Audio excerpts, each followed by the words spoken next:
Yes, this morning I chaired a meeting of COBRA, the government's emergency committee dealing with the events at the gas installation plant in Ain Amenas in Algeria. This situation is still going on. It remains a very difficult and dangerous situation. Of course, our priority remains the welfare and safety of British nationals caught up in this incident. The large majority of British nationals originally caught up in it are now safe and accounted for.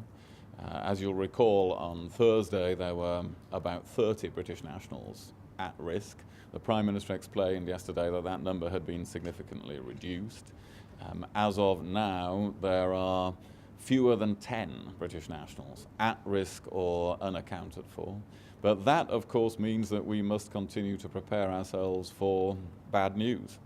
And we are in touch with the families of all of those individuals, and indeed we are, of course, giving all the help and assistance we can to all of the families of all of the individuals caught up in this terrible ordeal. I have just spoken to the Foreign Minister of Algeria to impress upon him the continued need for accurate and up-to-date information and to give us all the assistance possible on the ground in Algeria. And in that regard, I'm happy to say that we now have consular staff on the ground at Ain Amenas. They are already assisting British nationals there. Our ambassador is on the way there with further staff.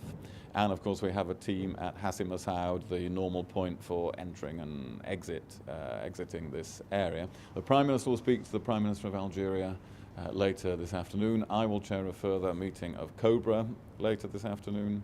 And this whole incident underlines the scale and ruthlessness of the terrorist threat that we and other nations face.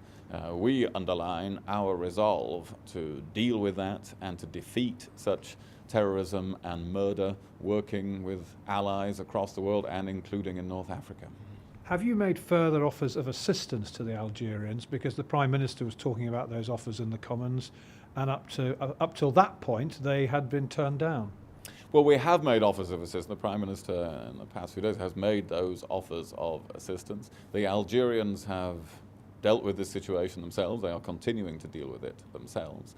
And so we're working with them in the ways that I've described. And presumably British Special Forces are on standby, or are they involved already? Well, we don't talk about the disposition or presence of Special Forces, but this has been and remains an Algerian operation. And our priority, as I've explained, is the safety and welfare of our nationals. We continue to work hard on that. Okay, thank you very much.